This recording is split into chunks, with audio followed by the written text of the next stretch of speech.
Before we get into today's edition of Just the Truth, let me tell you about the latest special from Mike Lindell at MyPillow. The standard MyPillow, normally $49.98 for a limited time only, just $14.88 with promo code Joey. Go to MyPillow.com, click on the radio listener specials, and see all the specials. There's a limited quantity of just 10 at this special price. That's $14.88 with promo code Joey. Thanks for joining me in the PhD Weight Loss Studio. To lose weight for the last time, visit myphdweightloss.com.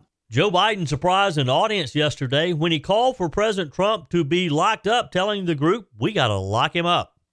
The full story in just a moment.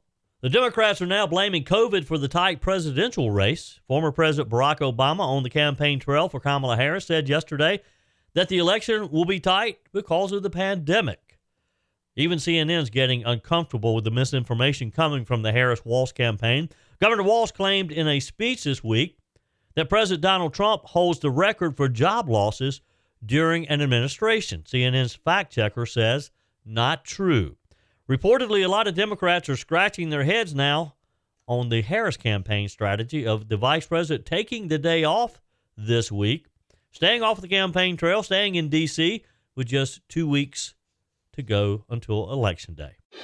I told you we'd be back. And ye shall know the truth, and the truth shall make you free. It's Joey Hudson. I wanted to name it the Joey Hudson bill, but, they don't allow you to put names on bills. But I wanted to call it the Joey Hudson bill because I know that one's been near and dear to you for a number of years. That's how it's done. Let your voice be heard. And the truth shall set you free. Here's Joey Hudson.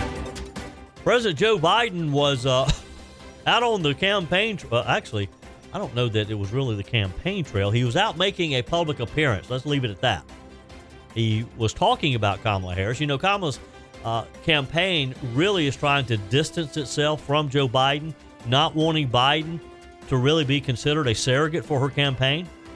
Biden stunned listeners and made headlines yesterday by calling for Donald Trump to be jailed. Now, this is 14 days before the presidential election in which Trump is the Republican nominee, and Joe Biden's talking about putting him in prison. Here's the exchange. He is talking about doing away with the entire Department of Education. He means it. This is not a joke. This is a guy who also wants to replace every civil servant, every single one. Thinks he has a right under the Supreme Court ruling on immunity to be able, if need be, if it was the case, to actually physically eliminate, shoot, kill someone who he believes to be a threat to him. So I know this sounds bizarre. It sounds like if I said this 5 years ago, you'd lock me up. We got to lock him up. Politically lock him up. We got to lock him up? Now, if you listen towards the end, in all fairness, after this round of applause and about a 4-second pause, Biden added, politically lock him up. You could barely hear it as the audience is enthusiastically applauding the fact that he said, we got to lock him up. The sad truth is that Joe Biden and Kamala Harris both would love nothing more than to put Donald Trump behind bars, put him in prison. They would celebrate that because they dislike Trump that badly. They hate the man. They hate everything he stands for. Because Trump has been able to do things and was able to accomplish things in his 4-year administration that Joe Biden only dreams about. And Kamala Harris would never even consider being able to do some of the things that Donald Trump was able to accomplish. They hate the man, and they will do anything they can. If it means locking him up, they would love to see that happen because they don't want to face him in just 2 weeks. The president and his aides typically refrain from commenting on the criminal cases that Trump is facing because of Joe Biden and the Democrats' Department of Justice, because the Democrats have weaponized our court system. Trump, of course, convicted back in May by a Manhattan jury of 34 criminal counts of falsifying business records to conceal 2016 hush money payments. His sentencing in that case, which was brought by District Attorney Alvin Bragg, an elected Democrat, is scheduled for November the 26th after the election. Trump also faces pending federal and state charges in Georgia related to challenging the 2020 election in Georgia. Federal prosecutors are attempting to revive another case accusing Trump of mishandling classified records, which a judge dismissed back in July. And they believe Donald Trump would weaponize the Department of Justice. They've said that over and over. If he's elected, you should be frightened because he'll use the courts, he'll use the judges to lock you up. Yet they've already weaponized the court system like we have never seen before. Former President Barack Obama said yesterday that the election will be tight because of COVID. Now, they have blamed everything you can imagine on COVID. The pandemic's over. Yes, COVID's still around. We deal with COVID like we deal with the flu and the common cold. Obama said that he understands why folks are looking to shake things up, he said. The 44th president, who has been out on the campaign trail, stumping for Vice President Kamala Harris, blamed the pandemic for the current economy. Now, we know this election is going to be tight. It's going to be tight here in Wisconsin. It's going to be tight all across the country. And it's going to be tight because a lot of Americans are still struggling. You know, as a country, we've been through a lot over the last few years. We forget sometimes. A historic pandemic wreaked havoc on communities, on families, on businesses. And then disruptions from the pandemic caused price hikes. It put a strain on family budgets. And people started feeling like no matter how hard they worked, they were just treading water. Oh, so I understand now. It's COVID that caused prices to skyrocket, and not the trillions of dollars that Joe Biden and Kamala Harris, with the help of Democrats in Congress, has spent driving up the nation's debt and fueling inflation. I guess I misunderstood that because I thought it was Biden and Harris's runaway spending that caused inflation and not the pandemic. Barack Obama is trying to rewrite the past few years' history.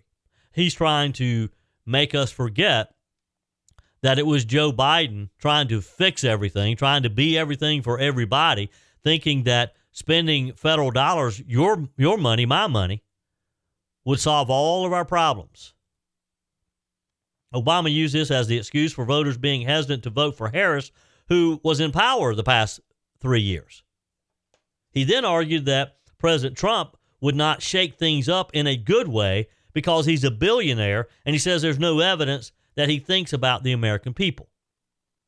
But boy, people liked their lives during the Trump administration, during those 4 years of prosperity, during those 4 years of low unemployment, low inflation, low gas prices. Didn't cost you what it cost you today to go fill the buggy up in your local Ingles. The Harris campaign, unlike Trump's, has been messaging that the 2024 race is neck and neck, and that's what they want us to think. And look, you look at some of the polls, and it is. Barack Obama out there, though, trying to convince people of something that Kamala Harris is not capable of doing. Trying to convince them that it wasn't Joe Biden, it wasn't Kamala Harris that caused our economic situation now. Is that nasty old COVID virus. That's what caused it. Real Clear Politics average has Trump leading Harris by just 0.4% in Wisconsin. The average polling data also has him marginally ahead in every swing state: Michigan, Nevada, Georgia, Pennsylvania, Arizona, and North Carolina. That's what has Kamala Harris literally shaking in her boots. Trump and his team have been promoting poll numbers, showing him ahead in critical swing states. That blue wall that Kamala Harris has to have. The former President Obama's comments come after NBC first reported Harris officials are worried about one of Wisconsin, Michigan, Pennsylvania, and North Carolina going to Trump. they can't afford to lose any of those because they have to have those in order for her to get her 270 electoral votes to win. If she loses one of those, it's going to be tough to do that. And with just 2 weeks to go, Democrat sources are telling the New York Post that they're frustrated at Harris's campaign strategy of not being out on the campaign trail on Tuesday, 2 weeks away from the election, rather staying in D.C., and then questioning the fact that she's headed to deep red Texas on Friday to talk about abortion. She's going to a red state that she has absolutely no chance of winning, and she's going there to talk to them about an issue that Texans just don't like, and that's abortion. Some of her Democrat cronies are questioning whether or not these are good decisions, whether or not these are smart decisions for a presidential candidate. Obama himself even expressed concern of how Harris is faring on the campaign trail, saying that he doesn't see the same energy as he had when he was running for office. It's hard for people to get excited about Kamala Harris. That is a fact. Your comments are welcome on the Firmin Ford text line, 864-477-JOEY. That's 864-477-5639. Emails always welcome, joey@joeyhudson.com. This year, I really thought I was going to have to boycott the holidays. I was going to lock myself away and not come out until 2025. But after finding PhD weight loss, you can bet I'll be at every holiday party I'm invited to. That's because PhD weight loss helped me take control with great confidence, support, and my new healthy body. The best part? PhD weight loss did it all without harmful drugs that keep you dependent on them to maintain your weight loss. It's a natural, medication-free approach to weight loss crafted to naturally diminish food-related thoughts, hunger, and cravings, making your weight loss journey more sustainable and enjoyable. Take it from me, I lost 33 pounds. The PhD weight loss program teaches you not just what to eat and when, but also how to think differently about food and finally let go of those cravings and get rid of the hunger naturally. Don't lock yourself away this holiday season. Call PhD Weight Loss today at 864-644-1900. That's 864-644-1900, or go to myphdweightloss.com. Continuing today's show on our text line, and boy, have you guys been sending me lots of text messages. I appreciate them. You're always welcome. Your emails are welcome too, joey@joeyhudson.com. And we continue our discussion about, or our debate, I guess you could say, between early voting and voting on Election Day. You have convinced me to early vote. I'm going to vote early. I haven't decided which day yet. Haven't quite figured out which day I can make it work, but I'm going to vote this week. Texter says, "Hey, Joey," and they included a photo of a line of people. Looks like they're at a polling place. Says, "This is the early voting in downtown Anderson yesterday just before 1 p.m. I'm a proponent for voting on Election Day, but I strongly encourage anyone who may be pressed for time on Election Day to vote early if this is any indication of what we're looking at on Election Day. No one should plan to vote on their lunch hour or show up at the poll pressed for time." I agree with that. And look, that's not a problem for me because I always give myself plenty of time. I'm not in a hurry. I want to talk to people. I just love being around the polling place. But I'm going to vote early. I'm going to do that this week. Texter, this is Susan from Easley, says, "Joey, I waited for a little over an hour yesterday to vote. One elderly gentleman collapsed in line and an off-duty policeman picked him up in his arms and stayed with him until EMS arrived. Then he made sure that they brought a machine to the ambulance to allow the fellow to vote. One old fellow saying, 'I'm proud to be an American where I can vote early.' We talked about voting early because we do not know what the days ahead of us will bring. A line of seniors from the door of the library to the road, all voting for Trump. Now, when I put his name in, the ballot jumped to the name above. I tapped until I got who I wanted, and needless to say, I checked well when I did the review, and again, when I saw the ballot. Yeah, you got to double check it. Yep, do that. Sorry for the book. I'll be 75 in November, so I've stopped waiting for Election Day.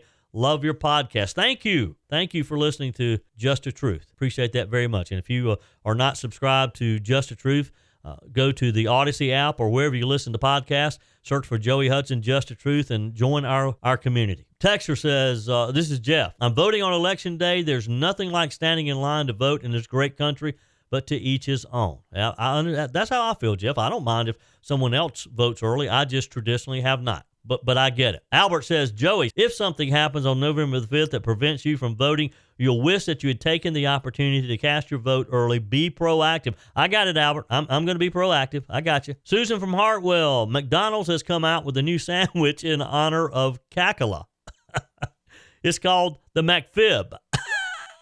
They've also come up with a word salad as well, a new salad.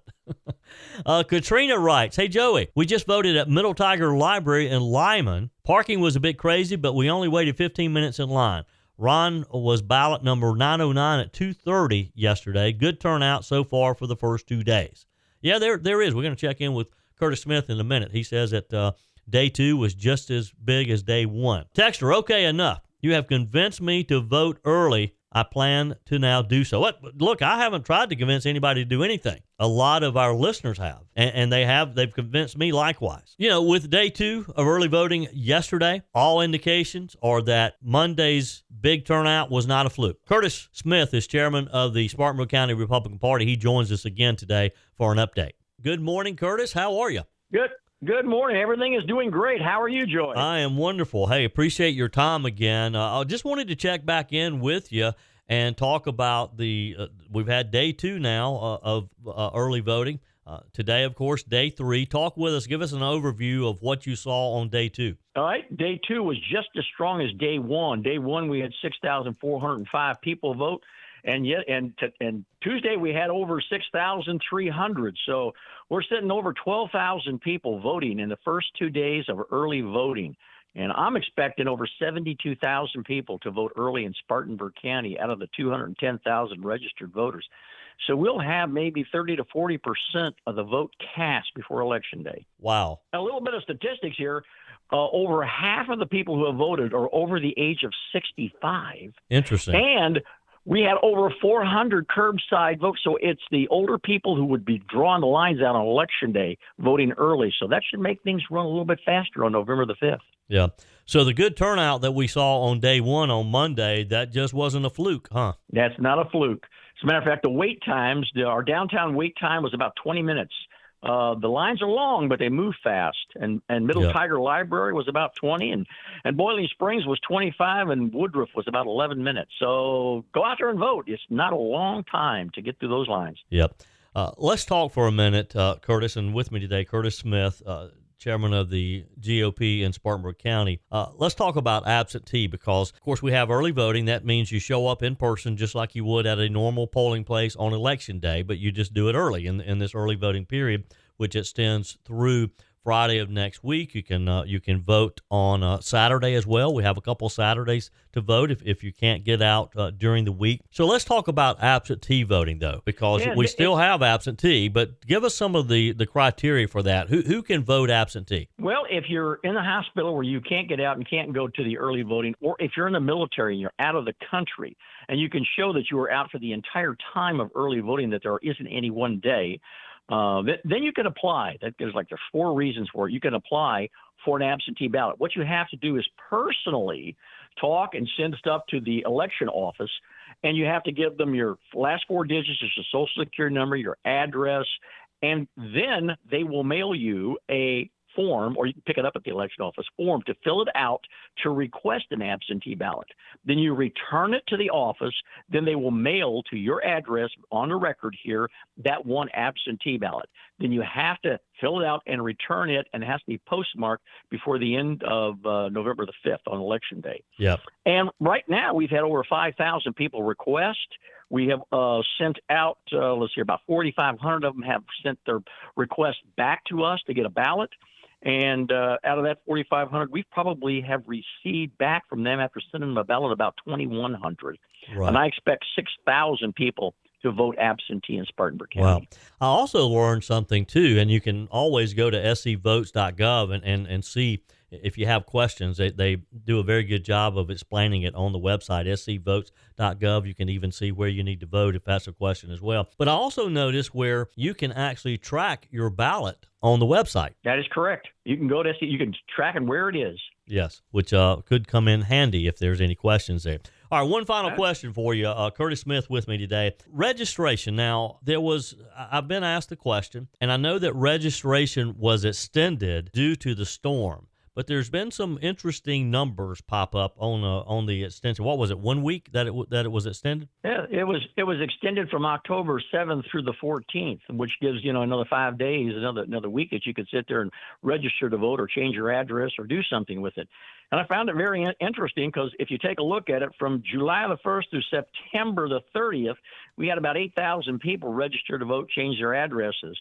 And when they extended it that 1 week, we had 1,632 people register to vote, and 671 of them changed addresses. So we had about 2,200 people do something, which is that's months worth of stuff that we had normal. So yeah. Either the storm slowed them down, or we had an awful lot of people taking advantage of that one more week. Wow, interesting. Curtis Smith, always a pleasure. Appreciate you checking in with us again. I know you're out, watching the polls. And let's quickly talk about, as far as the party, you guys, are y'all still needing poll watchers, still needing volunteers? We always need volunteers. Right now, we need people to help us direct traffic at all 4 of our locations and to help people in and out. So if you've got somebody who is interested in spending the day helping us, give us a call or send us an email to SpartanburgGOPteam@gmail.com, and we'll put you to work over the next 2 weeks helping us kind of move things along at the voting booth. Sure thing. It's exciting times for sure. Curtis Smith, appreciate your time. Have a great day. Thanks. Your comments are welcome on the Firmin Ford text line, 864-477-JOEY. That's 864-477-5639. Emails always welcome, joey@joeyhudson.com. Speaking of the Firmin Ford text line, it's never been more important to support locally run businesses owned by people who actually live here in the upstate. Let me take a minute to talk with you about our friends at Firmin Ford. If you're looking for a new vehicle, maybe a great pre-owned vehicle, one you can trust, or maybe you're looking to order that special vehicle. Either way, if you want a new one, a brand new one, or a pre-owned that you can trust, the folks at Firmin Ford, they're there to help you. Their name is on the sign because their name is on the line, because every single transaction is important to them. Jim Firmin, Matthew Firmin. They do business the right way. When you stop by, when you give them a call, or maybe when you just send them a quick email, you're always going to have access to a member of the Firmin Ford family. And by the way, they also offer great service, and you're not going to have to wait weeks and weeks to get it done. And you do not have had to purchase your vehicle at Firmin Ford. Doesn't even have to be a Ford. They service all makes and models. Visit my friends at Firmin Ford online at firminford.com, firminford.com.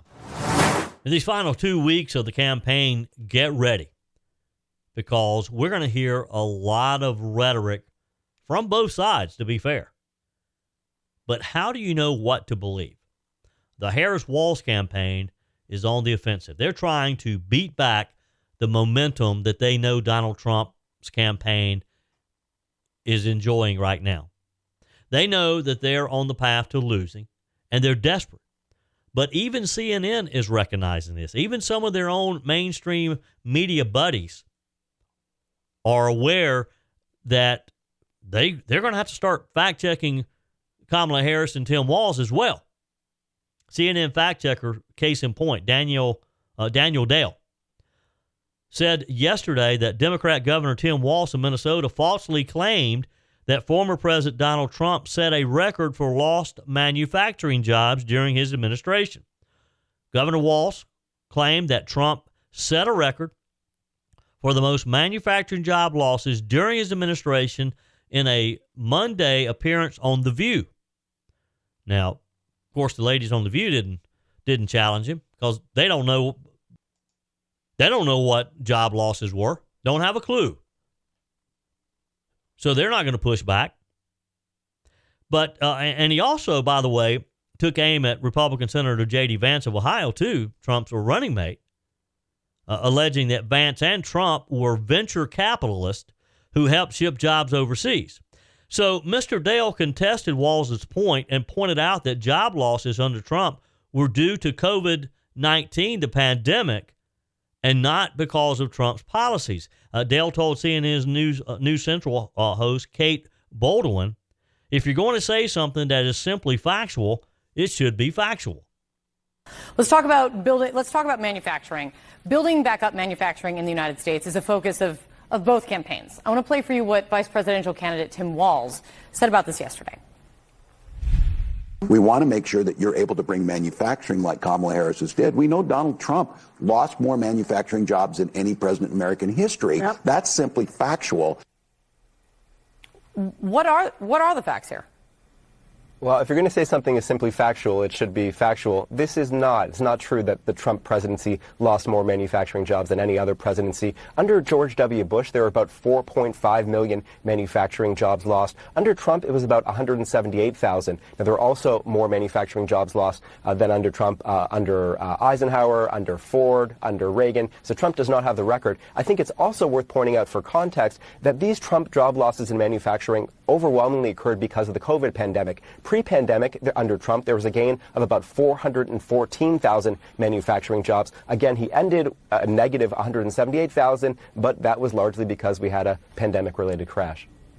Daniel Dale, great to see you as always. Thank you. John. Wow. That's a little surprising at times to see CNN pushing back and actually fact-checking a Democrat. Walz has made numerous claims that haven't come to any scrutiny since he became Vice President Kamala Harris's choice.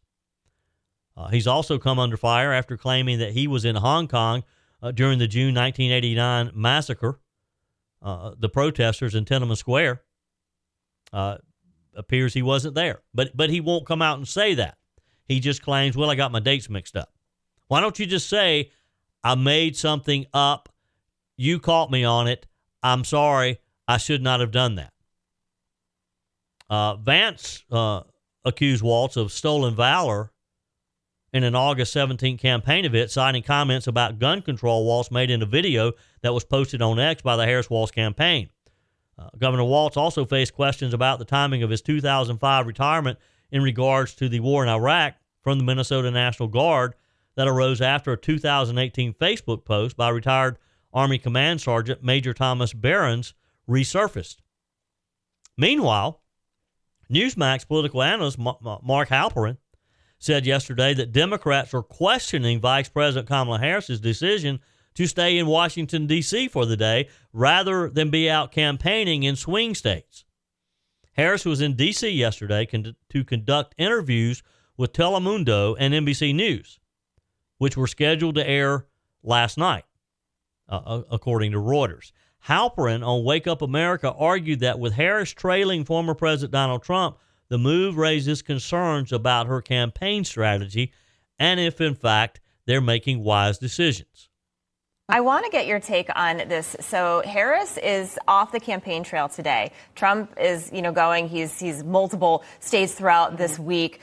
She's doing an interview with NBC News. So it's interesting to me because she's been saying how Trump is tired, yet she's taking a break to do an interview in D.C. What do you make of that?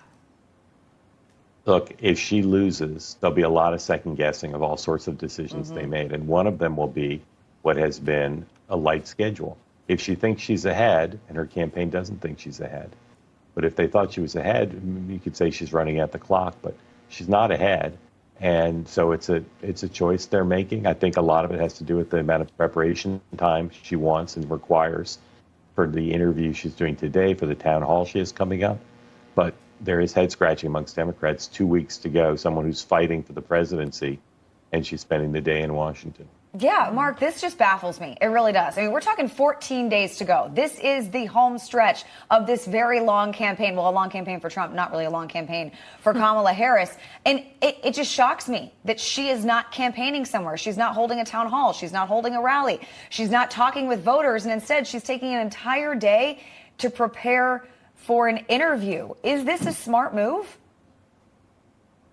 Again, a lot of Democrats also scratching their heads. You'd think it just, jump on the Amtrak and go up to Philadelphia and do something. Yeah. But the reality is, as Donald Trump proves when he does, national events outside of the battleground states, that NBC News interview will get coverage everywhere. And maybe she feels like that's going to fill in the news cycle. But like I said, if she loses, people are going to go over her schedule and wonder why it was she took so many days in Washington.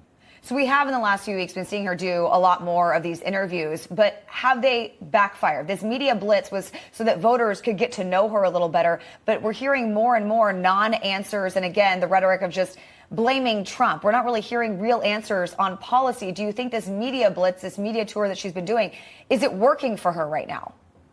It's hard to measure, right? You'd have to know what's in the hearts and minds and brains of the voters in the battleground states. I will say that her one answer on The View, that she could think of nothing she'd do differently than the Biden administration, that one answer, I think probably, on balance, net, did more harm for her than any good that's come out of these interviews. All right, Mark Halperin, thank you so much for waking up early with us. Appreciate it. Thank you. Thanks, Mark. And look, Mark Halperin is not the only Democrat who is questioning some of the decisions that Kamala Harris is making. I mean, there's murmurs, whispers, that Barack Obama and others are thinking that she's making some very poor decisions. Some of Harris's own staffers apparently are fighting internally, according to Politico, saying that the vice president's light campaign schedule could damage the campaign in its final stretch. You know, Trump has kind of made light of it. Trump has jokingly said that she's lazy, that he's out campaigning, she's taking days off. Harris did manage to work in a couple of interviews yesterday. Now, she probably wishes that she had not done the NBC interview. She stumbled while attempting to defend her economic plans. This was on with NBC host Hallie Jackson. Questioned why aren't her economic plans resonating with voters, especially as polls show that they still favor former President Donald Trump on the issue of the economy. And we've seen this. Voters consistently cite their top concerns heading to the ballot box as the economy, inflation, and immigration, with 54% trusting Trump on these issues compared to Harris's 45%. Despite Harris listing her policy platform ideas on housing, corporate price gouging, and the child tax credit, Ms. Jackson pushed back on the vice president's response, questioning why these issues are not resonating with voters. Jackson asked, then why do you think that's not landing with voters? Because it's numbers, it's the opposite. Former President Trump leads you on those issues. Here's the exchange. I'm proud to report to you that economists from Nobel laureates to Goldman Sachs have reviewed my economic plan versus Donald Trump's, and in comparison have found that my plans will strengthen America's economy. His plans will weaken America's economy. Then why do you think that's not landing with voters? Because but in the I think numbers, it's the opposite. Former President Trump leads you on this issue. Well, when I'm out, this is why I'm going out to Wisconsin, Pennsylvania, and Michigan. Yeah. Excuse me, just got in late this morning, actually. But going to 3 states yesterday, and I'm going to continue being on the road. I have to earn the vote, and it means sharing with folks my plan, but also offering them what objective analysts have shown to be the contrast between me and Donald Trump. My plans are focused on working people, the middle class, and what we must do to strengthen hardworking people to be able to do what they dream and aspire to be able to do. His plans are about giving tax cuts, massive tax cuts, to billionaires and big corporations. His so-called plan for the economy, economists have estimated, will exacerbate inflation and invite a recession by the middle of next year. So there's a huge difference between he and I. No truer words were ever spoken. There is a huge difference between Kamala Harris and Donald Trump. She kind of stumbled, though, when she said,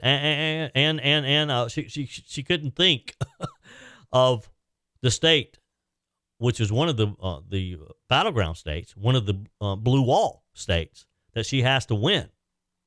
Harris continued to emphasize that she will need to earn the vote, asserting that while she's focused on working people, Trump is concentrating on billionaires and big corporations. That's all she knows how to talk about. He's all for the rich. She forgets that the average American remembers very well that life was much easier during the Donald Trump administration. Whether you're replacing a broken appliance or maybe you're just upgrading, you're totally remodeling the kitchen, when it's time to get those new appliances, when you're ready for them, you don't want to have to wait weeks or even months to get started using them, right? Well, that's not the case when you shop with my friends at Discounted Appliance Warehouse. With over 11,000 square feet and 1,500 appliances at any given time, you can buy today and use today quite often. I'm talking about shopping with my friends at Discounted Appliance Warehouse in Pickens. It's worth the short drive over to Pickens. Jeff, Johnny, Kyle, the whole team over there, they'll take good care of you. They have an award-winning service department, expert installation, extended warranties, and at Discounted Appliance Warehouse, they treat you like family. You're more than just a credit card swipe to all the team over there. Discounted Appliance Warehouse, they're proud to offer Speed Queen, the only washer and dryers with manufacturer's warranties that cover parts and labor. You owe it to yourself, if you're looking for a new appliance, to head over to Pickens to Discounted Appliance Warehouse online at dawpickens.com, dawpickens.com. First, there was Uber. Now, maybe a different way to get to the office or get to school or wherever it is you travel to every day. You know, I love technology and I love new ways of doing things. When there's a new phone on the market or any type of new gadget, I'm for it. I love to adopt new technology. And I like to be the first. I like to experiment with it. I remember when cell phones first came out, I was one of the first to have one installed in my car because back then, that's how they did it. They actually installed it in your car. You didn't have one that you carried around in your pocket. The next thing from that was a bag phone. You remember the bag phones? Those of you old enough? Where it was pretty much that same phone that you had installed in your car, but it would go in a bag, and you had to carry the bag around. And when I say a bag, you know, it was a like the size of a shoebox. And boy, I thought I was just really something when I got my first bag phone. In fact, I was so excited about it at the time I was flying, and I went straight to the airport, jumped in the plane, and I'm flying around Greer above Nana Hudson's house, calling her, talking to her on the phone. I thought that was just the craziest thing, that I could be flying over her house and talk to her on the telephone at the same time. Now we think nothing of that type of technology. So now, I said all that to say this. There's a point here. Federal regulators gave a strong push to electric-powered air taxis yesterday by issuing a final rule for operating the aircraft and how pilots will be trained to fly them. Wow. Now think about this. A air taxi. The head of the Federal Aviation Administration, Mike Whitaker is his name, said that the rule recognizes air taxis as an entirely new type of aircraft that will soon join airplanes and helicopters in the sky. The aircraft will take off and land vertically, just like helicopters do, but they'll fly like a fixed-wing airplane. Many companies are working to get them on the market, but they've been held back by the lack of clarity over regulations to govern their use. Now, I've seen some of these prototypes in videos on social media, and I really wasn't sure if it was something that would someday be common, that we could have in our own driveways, parking lots, or if this was just something that it was a dream of some aviation enthusiast. Mr. Whitaker said that the FAA is stressing safety as it works to fold the new aircraft into the nation's airspace. Now, that was my first concern. Now, think about this. You got a bunch of people going out in the mornings to fire up their little, I don't know what you're going to call it. They're calling it air taxis now, but it's not an airplane, it's not a helicopter. But you can't have everybody going out into their driveways every morning and firing one of these things up and flying off, can you? Whitaker said that this would be the first new category of aircraft in nearly 80 years since the dawn of the helicopters. And the rule will allow for their widespread operation in areas like cities where they're needed the most. Air taxi supporters call them a cleaner alternative to passenger planes that burn jet fuel. Yeah, they're electric, which gives me reason to pause. I mean, I'm not quite sure I want to be flying in anything electric. So far, however, according to the story, current technology limits their size and likely means that they'll be used most often in urban areas. Companies envision carrying people and cargo. One of the companies in this new field is California-based Joby Aviation. And this Joby Aviation, that's the company I've seen some videos on. CEO Joe Ben Bevert said that the rules will ensure that the U.S. continues to play a global leadership role in the development and adoption of clean flight. Airlines see air taxis as a way to deliver passengers to airports, potentially. Delta Airlines said in 2022 it would invest $60 million in Joby, and this month Toyota announced a $500 million investment. So you see, when you start getting investments like this, of this amount from these companies, it kind of tells you that this is serious. This is not some pie in the sky, some guy's dream who's been working on one of these in his garage. If Delta and Toyota are investing in this, this may be realistic. United Airlines is backing another California-based company called Archer Aviation with an order for 200 aircraft that Archer said could be worth $1 billion with an option for $500 million more. So there again, you got another major airline, United, getting in on this as well. It's going to be interesting to see how this develops. Would you get in one? Would you get in an electric-powered air taxi? And again, I think the plan is that this would be just for short flights. So let's say, for example, you're in downtown Greenville and you need to get out to GSP and you don't want to take the chance of I-85 being backed up, which it can sometimes be. It should be a 20-minute drive from downtown Greenville to GSP. If 85 is backed up, it can take you an hour or more, which means you could potentially miss that flight. What if you could get in one of these air taxis at a port in downtown Greenville somewhere and fly out to GSP, and probably, if you're flying, you could probably be out there in a matter of 10 minutes or less. I'm not sure what speeds these aircraft fly, but you could be out there quickly because you're not going to have to wait in traffic. You're not going to have traffic lights to stop at. You're not going to have any of the congestion to stop out. Now, the issue that I see is that the air gets backed up. That you get too many of these things flying around, that would be dangerous in itself as well. So how do you regulate? Are there certain routes, or do you just have these things flying free form up there? Kind of like what we called visual flight rules when I was flying.